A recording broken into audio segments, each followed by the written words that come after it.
Bankless Nation, welcome to our special edition podcast series. This is the Road to Permissionless.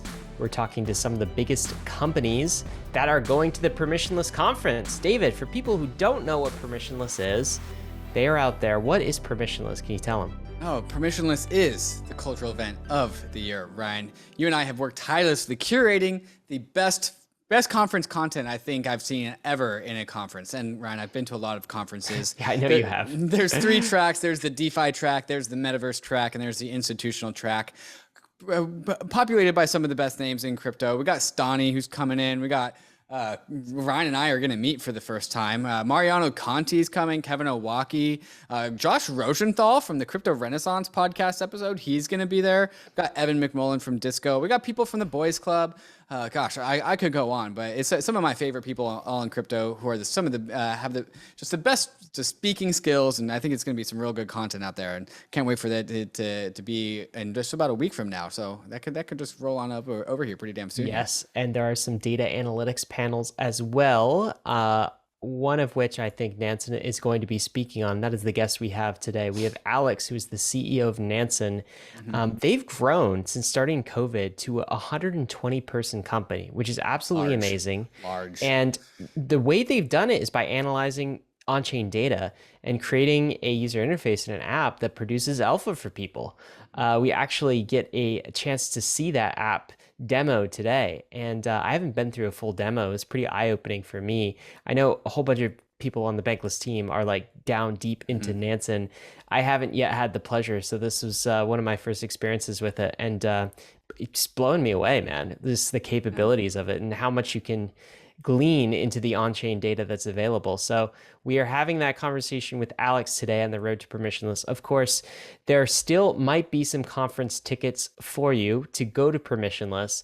If you are a Bankless Premium member, there's a 30% discount, and link in the show notes. You can click and get that discount applied too. David, anything else before we get into this episode? No, I think this is going to be a great video for people who maybe they're on the edge about exploring Nansen. You'll be able to see what you can do with Nansen. Alex has, I'm sure, done the tutorial a number of times before this, and so he's very, very good at it now. But this is what you're about to get. You're about to get the Nansen tutorial, and you can see what people are clamoring about with Nansen. All right, guys. Well, with that, let's dive right into our conversation with Alex from Nansen. Hey, Bankless Nation. Welcome to another Road to Permissionless episode. Wow, we're just counting down the days now. It's getting really close, and we're super excited to introduce you to the CEO of Nansen, which is one of my favorite analytics companies in the business, Alex Svanevik. He is the CEO, and we're going to learn a little bit about Nansen. And Alex, I want to start here maybe. First, could you introduce yourself and tell us a little bit about the Nansen story? Where'd you guys get started? Yeah, happy to. Thanks for having me, guys. My background is in AI. I graduated from the University of Edinburgh back in 2010, which says something about how old I am compared to a lot of people in crypto. I started my first AI company in 2010 before AI was a thing. That failed, I would say, not a dramatic failure, but it was an interesting lesson learned. So I moved into management consulting for a few years, did that for a while in very different industries, everything from like seafood to banking, insurance, luxury retail. Then I worked in data science for a while after that as a data science manager. And in 2017, I discovered Ethereum. So I'd been ignoring Bitcoin for many years. Ethereum was the thing that kind of sold me on blockchains in particular. And so it took a few months before, like going from buying my first Ether to diving down the rabbit hole and packing up, moving from Barcelona to Hong Kong to work full time in crypto. And so I worked at a startup there for a while, built out a data team. Again, that startup didn't work out so well. So I started working a bit with 0x in 2019 when most people were feeling very gloomy about the markets. And the end of 2019 is when Evgeny, Lars, and myself decided to co-found Nansen, which is a blockchain analytics platform, which I'm happy to go into and actually maybe give you guys a demo of afterwards. Yeah, no, I can't wait. I'm curious because I got to ask this point. What grabs you about Ethereum that hadn't previously, excited you about Bitcoin? I think there are a few different things. Crypto is an interesting mix of intellectual curiosity and greed. And so I think there was like the ICO boom happening in 2017, where I guess from an investor perspective, my reasoning was that with Bitcoin, you don't know if you're betting on the wrong horse. Like you could believe in blockchains, you could believe in crypto, but how do you know Bitcoin's the one that's going to make it at the end of the day and become the dominant cryptocurrency? With Ethereum, I was thinking, well, this is a platform, so it seems like, statistically, it's a higher chance that someone will create something on Ethereum which is valuable, and presumably some of the value is going to accrue back to the base layer. That was just the investor perspective that immediately made it more interesting to me. And the other perspective was that you could create applications permissionlessly, which I thought was a fascinating idea, which I'm preaching to the choir here on that point. But yeah, that's the other thing that I found really interesting and fascinating, how you could, just ship an application without asking anyone for permission. No one could take it down. And I could see that there was this incredible rate of innovation because of that property, where people were building on each other's work, forking and, all that stuff. So I think those were the two main things: the combination of greed and also, or the investor's perspective, to put it more diplomatically, and also just of the possibilities of what you can do with Ethereum. When did it become obvious that data analytics on a blockchain was the right play? Data, people that are good at data generally have a good time in Ethereum or in crypto at large.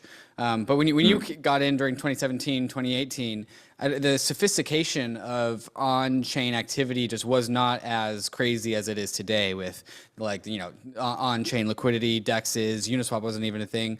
So I was wondering, at what part in Ethereum's history was it obvious that Nansen was going to work out and that you should totally go start it as a project?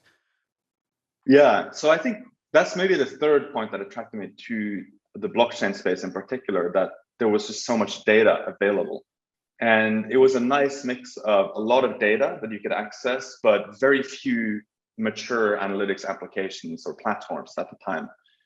In fact, I think the only thing that people sort of knew about in terms of on-chain analytics was Chainalysis, right, which is used for more regulatory or compliance purposes. But I always felt that, this is something that the man in the arena should have access to as well, right? It's something that crypto investors should know about, what's happening on the blockchain. And so I think initially, as a data scientist, I was looking a lot at just the APIs that were available for market data. I remember doing, very, very basic but still profitable ARBs on Kraken versus Coinbase, just from using the APIs, which is kind of ridiculous in hindsight that was even possible, doing 10% ARBs trading Litecoin on Kraken versus Coinbase. But I think the one data source that was the most fascinating was the on-chain data. And that felt very unexplored. I think people started with the market data because it's very analogous to the stock market, and commodities and all that stuff. You can sort of take your existing tools and frameworks and apply them to market prices and market data.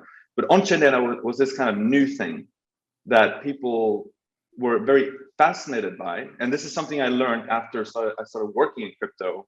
So I think from a career perspective, the intersection of crypto and data was fascinating because I had the data skills. I had about 10 years experience, 8 years experience working in data at that time. And then the crypto part, I figured if I can get good at the crypto and blockchain part, not a lot of people can be very good, at both of those things and work in the intersection. So just from a career perspective, it seemed to make sense. But then the on-chain data is the part that fascinated me. And as I worked in my first company in Hong Kong, we were trying to create this crypto market intelligence platform that collected data from market prices, social media, and some on-chain data. But the on-chain data was the part that, again, fascinated me. And that's also what a lot of people were interested in when I was speaking to them. If I was speaking to a market maker, a trader, or even individual investors, they were very often fascinated by these mega transactions happening on the blockchain. And they would often go viral, right? People would tweet about, there's a $100 million transaction, which is almost seems like peanuts these days. But back then it was huge, right? And so I figured, you know, how can you create a sustainable business on top of this as well?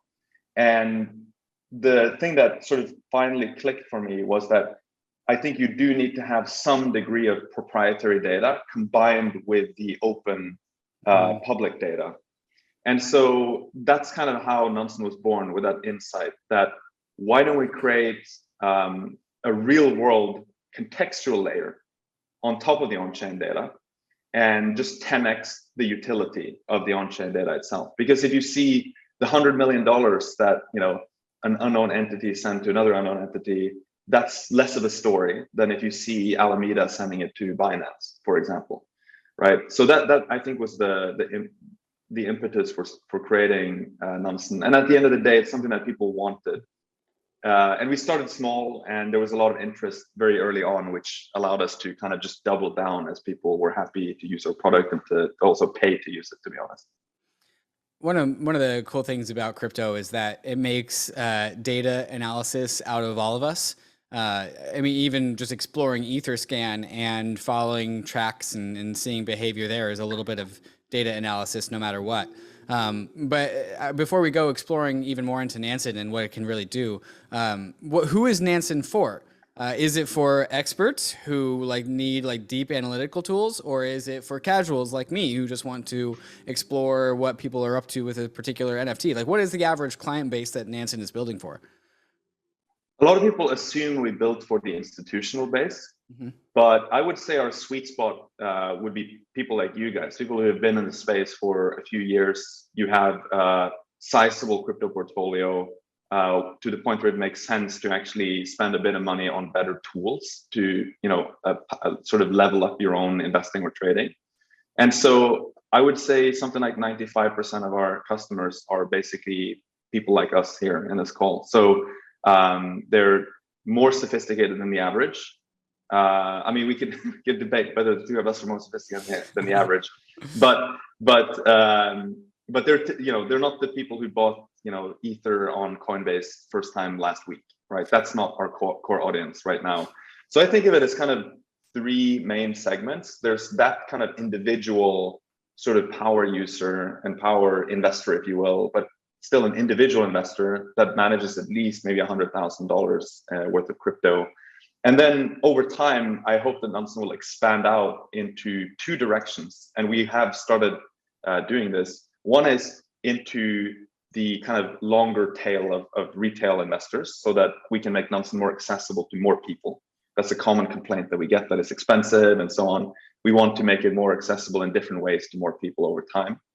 And then the other direction is to make it available to institutions as well, and to provide them with different interfaces, because many institutions, they simply can't use our product today in a productive way because you have to go through the user interface. So if you're like jump trading, or you're some kind of highly professionalized trading desk, you want to consume the data programmatically so that it can integrate with all your other systems, right? So those are kind of the two directions we're expanding into at the same time. But traditionally, it's been kind of the degen crypto investor that we've been focusing on. Alex, I'm wondering, because I would love to actually take a sneak peek into Nansen. Maybe you give us a tour of it. But before we do, can you give us the value proposition of on-chain data, or the new superpower that it sort of unlocks? So David and I have a lot of conversations. One recent conversation, we were talking to a traditional investor who basically designed all sorts of analysis models for equities, back in the day. Got awards for this, national recognitions for some of the models that he designed in the equity space. And what's striking is he came to us and said, well, there's not a way to assess crypto from a fundamentals perspective, right? As there is with equities. And what's so striking with that is are you sure about that? I want to say to the traditional finance people, because we are so early in the crypto journey, but there is so much more data that we can actually analyze to understand what the quote unquote fundamentals of the future might look like for crypto. And it strikes me that equities world, they're just looking at a very tiny subset of data, just kind of like the market price trading type data, whatever, a 10K filing reveals. But in crypto, we get to see far deeper than the tip of the iceberg. We get to see the entire thing. Like all of this is on chain. Can you make the case for what this really unlocks for somebody who's trying to understand an asset and some of the new models we might make based on this in the future? Like, what is it? Try to talk to the traditional investor who's just spent their lives trying to analyze equities and open the world to them to what you could do with crypto data. Yeah, so it kind of goes back to what I said when I started working in crypto in 2017. Most people were using, say, traditional methods, looking at market prices and so on. But on-chain data is a very different type of data that you cannot really find in analog to in traditional finance. So fundamentally, on-chain data is literally just what's happening on a blockchain, right? So you can see which transactions are taking place in real time. And so I might actually just share my screen here, and we can take a look at what this looks like in practice. Can you see my screen now? Yeah. Yes. Okay, cool. So this can be a little bit overwhelming to some people. There's a lot of stuff on the screen here, but I think before I start poking around, because there's a good chance we'll fall down some kind of rabbit hole as we look into something here. I would say fundamentally on-chain data helps people discover new opportunities because it is really the kind of primary source of crypto data. It's what's literally happening on the blockchain in real time. So discovering which DeFi protocols people are using, which tokens people are accumulating, which NFT collections people are flipping, that kind of stuff comes directly from the blockchain because that's where the activity takes place. That's the first part, to discover those opportunities. The other part is to perform due diligence. So if you know about these, let's say, you're looking at Azuki. So maybe I can start looking at some of the stuff here. These are just some widgets that sort of highlight stuff that you might be interested in, right? And so hot NFTs, that's something that a lot of people care about. And these are just the collections that have been traded the most in the last 24 hours across different NFT marketplaces. And so, okay, now I know, Azuki is the most traded collection. You could in fact drill down here and look into NFT Paradise, and we could look at sort of a more complete view of the different collections that are traded a lot in the last 24 hours. It's a pretty red day, I think, across all markets today, to be honest. It's a bit of a mayhem going on multiple fronts. But Azuki is number one here in volume measured in ETH. And sometimes you can discover new collections here, like this one, PXN Ghost Division. This smart contract was deployed 5 days ago. So it's a relatively new collection that many people might not have heard about. Well, now you've heard about it because you can see it just here on the screen popping up directly from people's trading activity, right? So that's the first part, just to discover new opportunities. And you can also look into things like what people are minting. So these are new collections. Looks like there's no FOMO level high collections being minted right now, but you can look into the different collections here and see also, who are the different addresses that have been making the most profit minting NFT collections and then selling them later on. And so before I go further, one distinction between Nansen and pretty much all other on-chain analytics platforms is that we don't only have the transactional data that you can get out of the blockchain.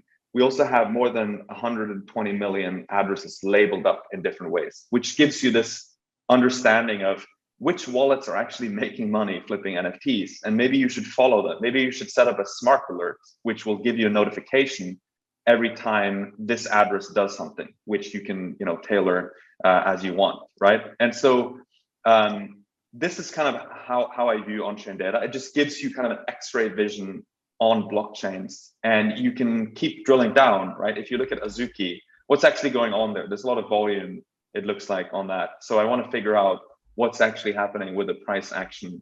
I think that looks like the price has actually been going down a lot.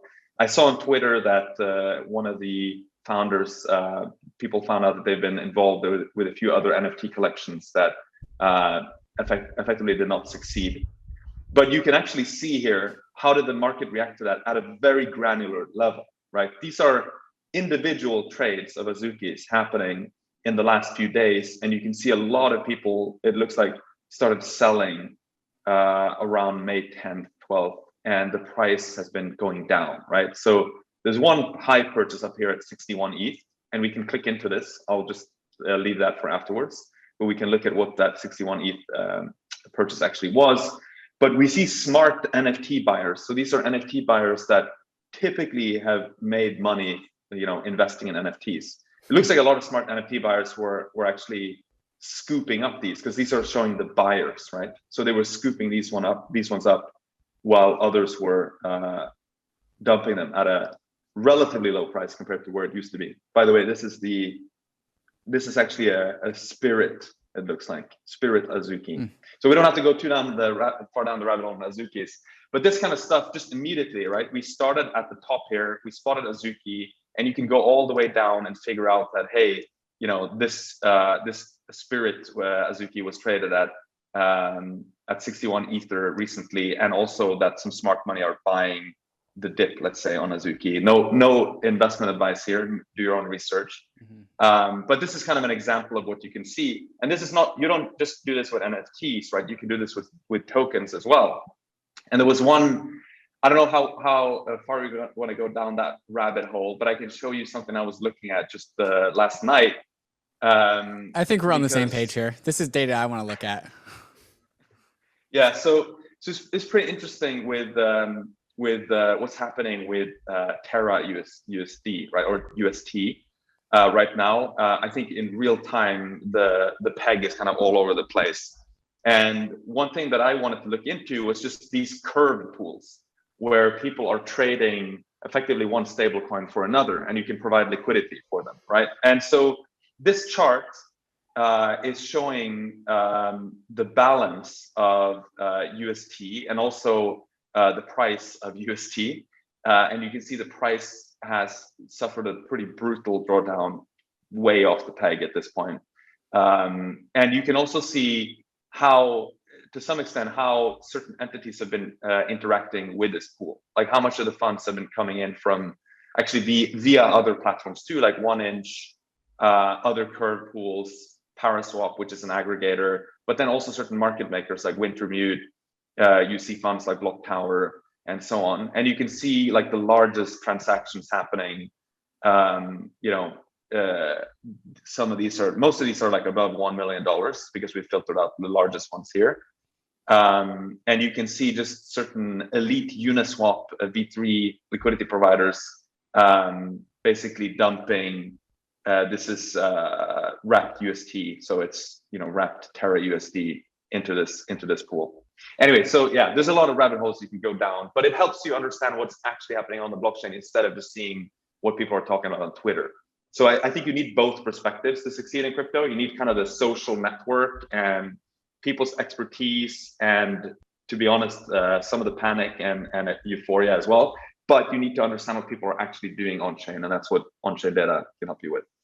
So how much of Nansen's data comes from you guys manually with your human brains identifying addresses, as in like the name of this NFT collection is Azuki, so we'll type that in, versus Nansen crawling through the blockchain and saying, okay, this is an NFT being minted, and the app just like processes that data ahead of time. So how much of this is manual and how much of this is algorithmic built into the product? Yeah, so more than 99.99% of the labels are automatically collected through different methods. There's no one silver bullet, so it's not like we have one algorithm that just magically does this. It's more like we have a pool of different heuristics, algorithms, techniques that we can use, and those feed off of each other as well. Like if we can figure out, hey, this wallet belongs to Alameda, then we can look at the transactional graphs of Alameda and often tag up addresses that they have interacted with, right? So it's really a combination of different methods. Some of the tags, technically, you can pull them out from the blockchain data itself. So for example, SushiSwap pool, Uniswap V3 pool, we just look at the deployment events of those smart contracts, because each pool is a smart contract, and we can figure out which tokens are in them, right? And then we can tag them up through heuristics that we get the data for through the blockchain data itself. But a lot of this stuff comes from, say, off-chain sources, right? So there's nowhere in the blockchain that it's written Alameda. So like, how do you know that, right? Or There's nowhere directly in the blockchain that you find first mover staking label. So conceptually, there's a combination of two things here. One is like entities. So Alameda as an entity. We would also say Uniswap as an entity. And then there's behavioral tags like first mover staking. So this is someone that put a lot of funds into a staking pool shortly after that staking pool was deployed, which indicates that they're kind of on top of their game when it comes to being, first into things, maybe taking a lot of risk as well. So it's really, mostly algorithmic, but importantly, there are some addresses that you just can't figure out automatically. You need humans to label them. And of course, you need humans to make these algorithms and heuristics too. So we have a team of close to 20 people and also collaborators in different forms, something we call Nansen Scouts, who are helping us with labeling. And we have a whole system of kind of combining the automated labels with the manually curated ones. And there's a whole QA process that goes into it and all that stuff. So it's really a combination of man and machine is the summary. That's where your AI skills come in, I imagine, Alex. You developed yes. so much. Yeah, but I would say we've really only scratched the surface when it comes to AI powered labeling. So yeah, my background is in AI, right? And I know that you can very quickly dive into AI powered methods too early. And my two co-founders are data engineers as well, and they had seen that mistake being done many times before. So we decided to spend a lot of time building a really good data infrastructure. And it's actually only now that we're starting to use more AI powered tools or techniques in the product. Maybe one thing I could just briefly show you without getting too excited here is if we go to NFT Paradise and you go to price prediction, we've trained machine learning models to predict the price of different NFT collections. So each model is trained on each collection, and it looks at historical transactions. It also looks at the traits data. So if you wanted to look at doodles, for example, we would be able to, although now I just realized I might get confused on where we go. I think I could go on NFT profiler, and then we could go into doodles, I don't know, doodle number 69.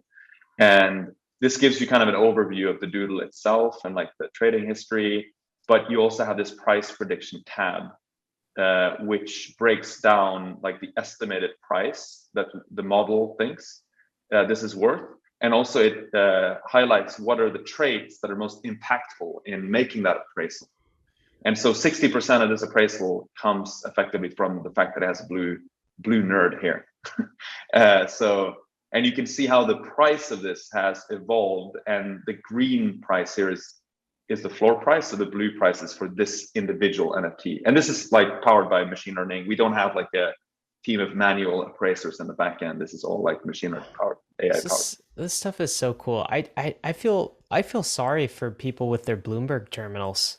Do you know, like trying to like because what you've just showed us, and all of this is available on chain. But I think what you said, Alex, is like your target market is basically sort of the amateur crypto investor.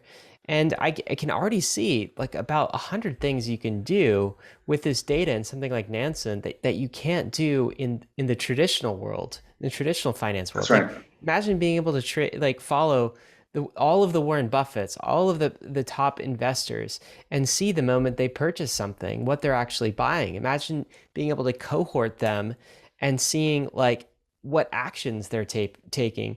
Imagine if you are in the market for a particular NFT, like doing the analysis on what's a good price. So many times I go to the NFT market, Alex, I'm like, I don't know how much this thing should cost. I have like no idea. It's all very subjective and arbitrary, but you're actually putting hard data around it. So I could see that something like this would be a tool in the tool belt for any amateur investor who's doing anything in the space. Like you save, I don't know, a few $1,000s on an NFT, and this more than pays for itself. Or there's an opportunity alert in Nansen, and like, what's your ROI on that? 5x, 10x. I'm curious how much something like this costs. We haven't gotten into the pricing, but you've piqued my interest. How expensive is this? You know, you said it was for the amateur investor, but what does that look like? Yeah, so first of all, anyone can try to use the light version of Nansen for free. So Okay. you just go to nansen.ai, and you'll find a button there, to sign up. But if you want to pay for standard, which has pretty much everything we've looked at so far, it's $149 a month.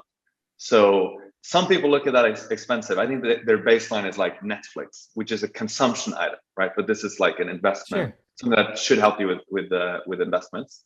And I think a lot of the other people who work on the more institutional professional side, they're like, you guys have to raise your prices because it's like it's too accessible almost, right? So it depends a bit on your frame of reference, but I think it's definitely worth, like, obviously it's worth trying out the free version. And of course, I would highly recommend people to test out the standard version, which has pretty much everything we looked at for now. There's also a VIP option, which gives you things like downloadable data, it gives you more smart alerts, it gives you advanced filtering, as well as early access to new features. And there's also an alpha offering, which is kind of research community in addition to the VIP plan. So those are basically the pricing plans. We have a few other things on the horizon, like there's a programmatic offering as well, Nansen Query, which is more interesting for like institutions and so on. But those are the different options you have. I'm blown away. This is really cool. How are you guys handling layer 2 and the proliferation of all of these various chains? Are you going to be able to bring all of those into Nansen as well? Yeah. So a few years ago, I think when I was also following you guys on Twitter, and I still do follow you, of course. I was of the belief that Ethereum is going to be kind of the only chain ever, and I was kind of like I'd say I was like an Ethereum maximalist.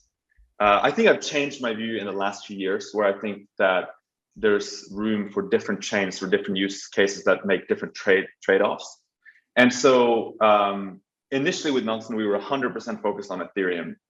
And then it was always clear that we have to move into layer 2 as well to support different L2s. And then I think, we started realizing there's a lot of EVM chains, for example, Avalanche, a C chain, BNB chain, Polygon, and so on. And we decided to add support for them afterwards. But we do have some L2s already. So we have Arbitrum, for example, support for that. And we have some side chains like Ronin, Phantom, Polygon. Polygon, I don't know if we've settled the debate if that's like a side chain or L2. But regardless, I think this is a trend that's happening. It just makes sense that people will start using different chains, whether it's side chains or completely different chains like Terra or Solana, or if it's just L2s, right? So if you look at Arbitrum, we do have support for a few things already now. So you can look at NFT trading on Arbitrum, for example. So this is a similar type of view that we looked at earlier. And here, instead of OpenSea, actually with Ethereum, we have OpenSea, LooksRare, X2, Y2, and a few other marketplaces. But with Arbitrum, we have Treasure, which is the main marketplace for Arbitrum. So you can look at things like Small Brains.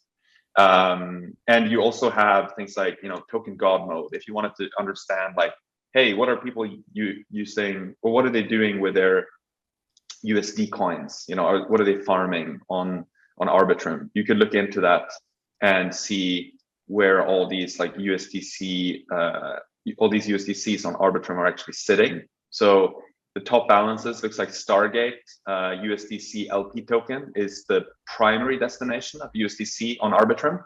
So this to me is also very helpful if you are not that familiar with an L2 or another chain. You can sort of just poke around and look at token God mode, for example, for a specific stable coin and see where people have parked these stable coins. So like GMX is another one. Yeah.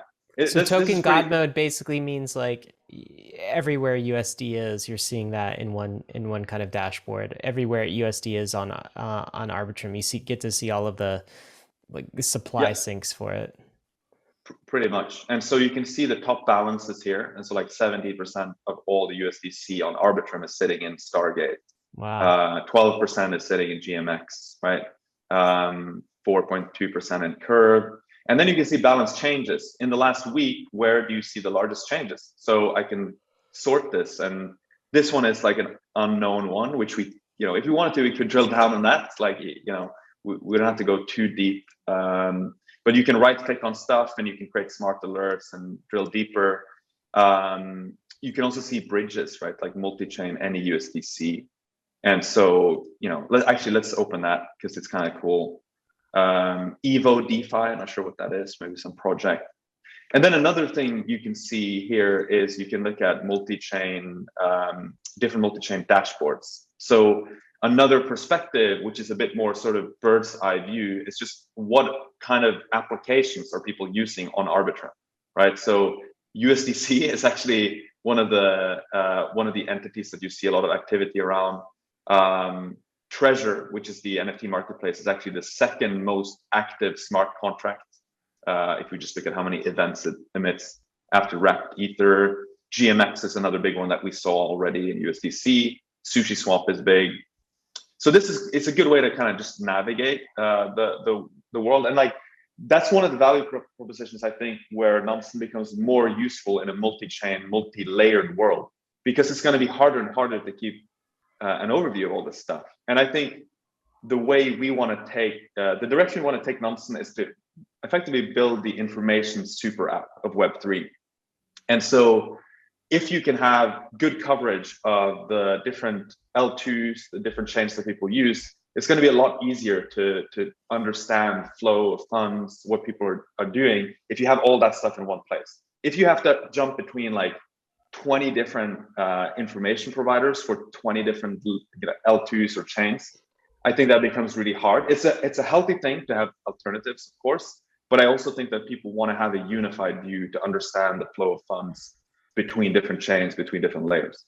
I think it's so cool. Like an episode David and I recently did was where we compared sort of Ethereum to kind of like a nation state level economy, and all of these layer twos and other side chains is almost like states within that economy. And this is like being able to like right click, view source, see all of the industrial stats of like the state of California, what you're just showing on Nansen. And it's just like incredible that we have this level of window into a digital economy this way. It's completely on-chain and visible.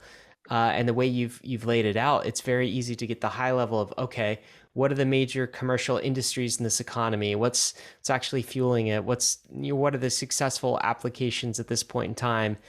How much funds are flowing through it at any given time? Very interesting to see this. Yeah, I couldn't agree more. I always find it fascinating that, like, why don't all economists just like drop whatever they're doing I don't and start get looking it. at blockchains, right? Thank you. Why don't they? Yeah, it's weird because it's like you have the cleanest data in the world. Yeah. And it's like Real a time. toy. At this point, it's a toy economy, but it's become so big that it's actually a real economy. Like, the crypto economy is larger than most countries' economies at this point, right? depending on how you measure it. So yeah, I mean, I love that analogy. I think it makes perfect sense. Yeah, and as you said, as there's only going to become more data on every single chain, and there's also only going to become more and more chains.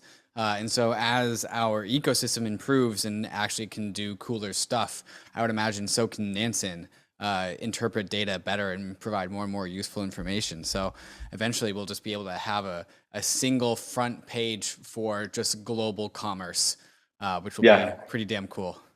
Yeah, that'd be really cool. I do think that, that nation building analogy, it makes a lot of sense. Also, I want to pull this back to the origin of our name, which Nansen actually comes from a polar explorer. And there's a kind of the analogy goes kind of further in the sense that he was a polar explorer. He went to the North Pole, further north than anyone had ever done. His ship also was used to reach the South Pole for the first time by another polar explorer. And I kind of look at blockchains and the metaverse as almost like a continuation of that into the infinity, right? Because we're kind of we've discovered all the land on Earth, right? But the next thing with the metaverse and so on is that we're actually creating new countries, right? And blockchains are kind of the economic financial fabric of these countries. And you want to have the right tools with you on that journey, on that expedition into these new places. And so I think that analogy makes a lot of sense, like countries, economies, And it kind of is tied back to the name of our company, which is about exploring all of these new countries, all these new economies. I'm looking at this Nansen guy. He looks like a total badass right here. This is the he Explorer, was, right? Yeah, he was pretty badass. Like, I recommend reading a This is his biography boat. on him. This is the That's boat. his boat. That's Wow. it. Actually, Imagine leading that. from. That's a it's tiny leading- boat to go from pole to pole with. I was thinking like a Shackleton's boat, which was a lot bigger. This does not look like Shackleton's boat. Yeah.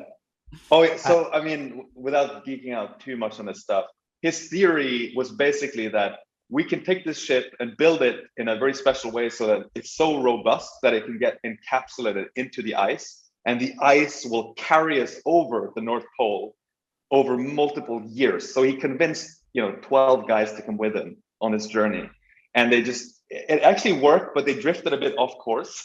So he had to do like the last leg skiing with his dogs with one of the other guys. But yeah, it's pretty nuts. Amazing. Well, we're a big fan of exploring metaphors here on Bankless. And so as we go to explore permissionless, Alex, I think you'll be joining us in that exploration as well. What's Nansen's goals for permissionless? Who are you guys looking to meet? What talent? I'm imagining you guys are hiring. What talent are you looking for? And what kind of relationships are you looking to build over at the conference? Yeah, so Nansen was actually launched right after COVID started. So it's a very much remote first company. And I look at conferences as, primarily a way to connect with the rest of the community in real life, right? So, but secondarily, it's also a chance for the team to get together, right? And I think it's similar for many crypto companies. You hear that, Ryan? Yeah, David and I are going to get together for the first time, so we're pretty excited. Plus one on that. Oh man, so you've never met in person? No, we had the COVID story too, and then That's amazing. David's been journeying, and we haven't met in person. But yeah, so plus one, the whole company's getting together at Permissionless as well. Yeah. That's so cool. My two co-founders also have never met in person.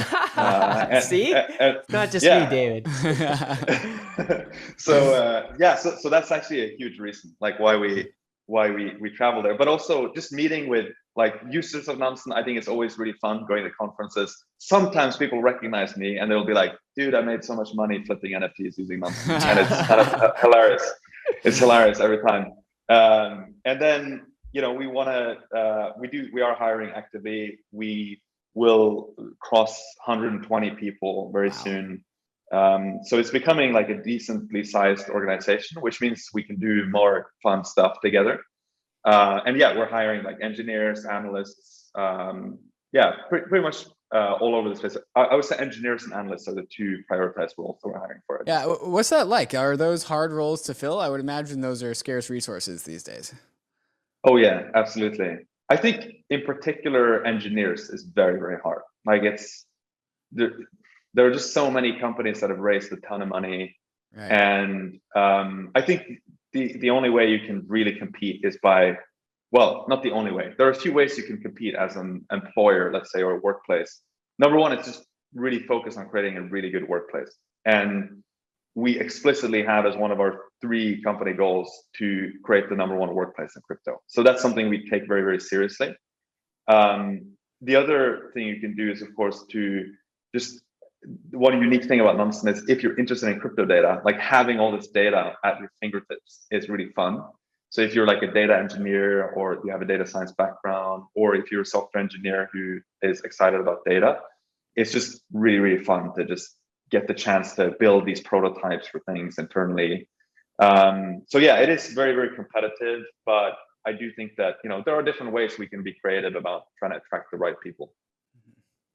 Well, Alex, I'm looking forward to seeing you and meeting you for the first time. I was joking with you when we hopped into this stream that you were one of those people that I've seen just around the Twitter sphere and around just the metaverse that I can't actually remember if we've met in real life or not. But sounds like we actually will be meeting in real life down at the conference. So I look forward to it, my man. Alex, thank you so much. Bankless listeners, of course, there may still be time to get your permissionless ticket by the time you listen to this, but it's 90% sold out as of yesterday. It could be pretty slim pickings at this point, but we are on the road to permissionless. Excited that you joined us, and thanks so much, Alex, for joining us on this special edition of Bankless Road to Permissionless. Take care. Thanks for having me. Bye-bye. Hey, we hope you enjoyed the video. If you did, head over to Bankless HQ right now to develop your crypto investing skills and learn how to free yourself from banks and gain your financial independence. We recommend joining our daily newsletter, podcast, and community as a Bankless Premium subscriber to get the most out of your Bankless experience. You'll get access to our market analysis, our alpha leaks, and exclusive content, and even the Bankless token for airdrops, raffles, and unlocks. If you're interested in crypto, the Bankless community is where you want to be. Click the link in the description to become a Bankless Premium subscriber today. Also, don't forget to subscribe to the channel for in-depth interviews with industry leaders, Ask Me Anythings, and weekly roll-ups where we summarize the week in crypto and other fantastic content. Thanks everyone for watching and being on the journey as we build out the Bankless Nation.